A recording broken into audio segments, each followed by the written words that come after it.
आप बिजनेस का आइडियोलॉजी समझना, एक के नीचे एक के नीचे एक, 4 मजदूरों के ऊपर एक हेड के ऊपर सुपरवाइजर, तो उसके ऊपर जनरल मैनेजर, और पूरी विंग चलती रहती है। जय बागेश्वर धाम, जय श्री राम। जय गुरुदेव, मेरा प्रश्न है कि हम जो डेली पूजा करते हैं सुबह, उसमें हम हनुमान चालीसा, शिव चालीसा, दुर्गा चालीसा करते हैं। अब भाई आरती कौन सी करें या सारी करें?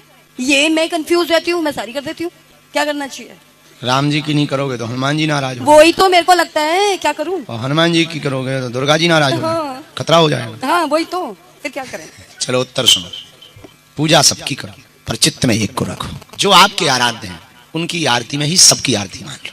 जो आपके इष्ट हैं कभी कभी उनकी पूजा में ही सबकी पूजा मान लो। कभी कभी फूल सब में ना चढ़ा पाओ तो जिसके लिए तुम जी रही हो उसके चरणों में फूल चढ़ा के ही ये कह देना कि तुम बांट देना, मैंने तो दे दिया, अब जौन सा देवता नौटंकी करे सो तुम बांट दे। मैं सारंगपुर से हूँ और इंदौर में मायका है मेरा। और मैं YouTube पे आपका देख रही थी दिल से, तो मैं सोच रही थी मैं छतरपुर आपसे मिलने जाऊंगी। वाह, कितने दिनों से जुड़े हैं? 1 महीना हुआ होगा मेरे को। बाकी मेरे को आपसे बहुत ज्यादा हाँ है? हाँ, बस ये है कि लहसुन प्याज क्यों नहीं खाना चाहिए, वो भी छोड़ दिया है मैंने। नई नई भक्ति है अभी। हाँ, मगर सच्ची वाली है नई थोड़ी। नई भक्ति 9 दिन खींचा तानी 10 दिन। का उत्तर सुनिए। लहसुन और प्याज दोनों की उत्पत्ति राक्षस के मल से हुई, राक्षस के मल से हुई है। मल यानी गंदगी से, इसलिए उससे दुर्गंध आती है। और हम आपसे पूछना चाहते हैं, एक बहुत सुंदर एक जने बात कहते कि एक बहुत पतरो पहलवान है, तो पतलो मतलब ऐसे 1.5 हड्डी को, हमारे जैसे एक 1.5 हड्डी का पहलवान था। उसके सामने जो भी जाता था बड़े बड़े पहलवान चित्त हो जाते। पूछो क्यों?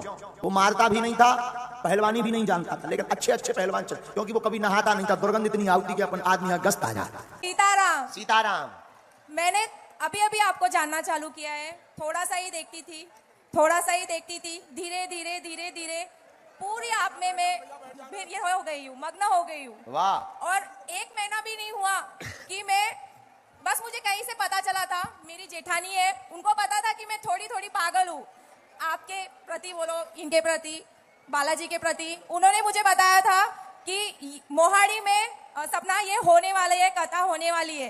तो मेरे ध्यान में तब से था कि मुझे जाना है, लेकिन किस तरह से आऊं मुझे पता ही नहीं चल रहा था। और मैंने कभी सोचा ही नहीं था कि मैं आऊंगी, आपसे बात करूंगी।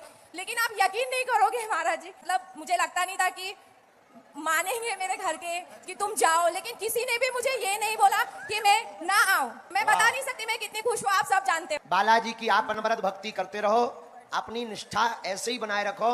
हनुमान जी ने चाहा तो तुम्हारा पूरा परिवार भगवान का भक्त बन जाएगा।